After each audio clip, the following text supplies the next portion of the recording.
Bonsoir à toutes et à tous, il est en effet 19h, c'est Magie Jazzy, donc allons-y. Ce soir, je vous parle d'un livre que vous connaissez, je vous en ai parlé la semaine dernière, c'est le livre de Max Maven, et Focus. Je crois que vous l'aurez compris, c'est vraiment un achat rentable, parce qu'il y a une multitude de tours faisables, très intéressants, et vraiment c'est une mine d'or. Le tour que j'ai décidé de vous présenter ce soir s'appelle Twisted Location. Il l'avait publié en 1977 dans la revue Mum. Donc n'hésitez pas, si vous l'avez, ça c'est cool, et sinon bien sûr il y a le livre. Je vous mets le lien dans la description.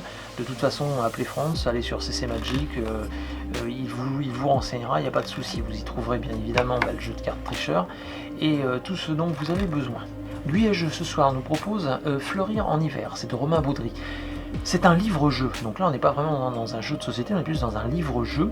Vous incarnez une héroïne dans le cadre de la Chine impériale, et vous avez vraiment une large liberté d'action.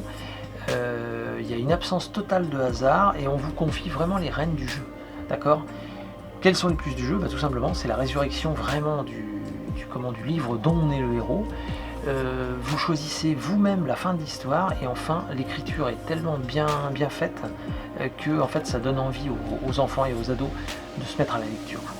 Toutes les infos sur www.guyetjeune.fr, les boutiques aussi, vous les connaissez, et puis évidemment ces boutiques je vais passer à partir du mois de juin, donc n'hésitez pas à venir à ma rencontre. Je vous ferai des démonstrations, des dédicaces, et puis voilà, on pourra échanger. Je ne vous en dis pas plus, je vous laisse avec Twisted Location de Max Maven. Je vous souhaite à toutes et à tous évidemment une très bonne soirée, un bon visionnage, et je vous dis à la semaine prochaine. Ciao. C'est parti. Un jeu de cartes. D'accord, donc on peut couper comme ceci, et puis mélanger. On va essayer de... Tenez, je vais essayer de travailler avec des cartes. En fait, pas les as ce soir, mais les rois. D'accord. Donc, premier roi, juste ici, on a normalement le deuxième. Le troisième, voilà. Et puis, tiens, le quatrième, on va se refaire comme ça, j'aime bien aussi. Parfait, donc on a bien pique, carte, trèfle et carreau. Parfait. Une carte est choisie. D'accord. N'importe où, on s'en fiche. C'est bon. Voilà, vous la mémorisez, très important. Okay. Et perdu dans le jeu. Ça va. C'est honnête. Puis on mélange. Ça c'est la base. Ok. Ce qui fait qu'on peut s'apercevoir que votre carte n'est pas dessous et que normalement elle n'est pas dessus non plus. C'est bon ? Parfait. Donc on va se faire aider en fait de nos rois, pardon, excusez-moi. Donc le roi de trèfle, roi de cœur, roi de pique et enfin roi de carreau.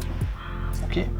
Seulement le problème, avant qu'il retrouve la carte, en fait, nos rois doivent faire un peu d'exercice. Voyez-vous, si vous faites un petit twist comme ça, et bien instantanément, vous avez vu, vous avez un roi qui se retourne. C'est marrant parce que si vous faites un deuxième twist comme ça, normalement, vous avez un deuxième roi qui se retourne. Vous faites un troisième twist. Au troisième twist, vous avez forcément un troisième roi qui se retourne. Et puis enfin, vous faites un quatrième twist. Et là, forcément, vous avez bien sûr les 4 rois qui se retournent. Assez sympa, hein, n'est-ce pas ? Alors vous allez me dire, mais bon, peut-être que si on vérifie... Eh oui, non, il n'y a plus de roi. Ni dessus, ni dessous. Par contre, si vous cherchez dans le milieu du jeu, normalement, regardez, vous avez les 4 rois qui sont retournés et qui ont attrapé une carte. Enserré une carte. Et ça tombe bien parce que c'est la vôtre.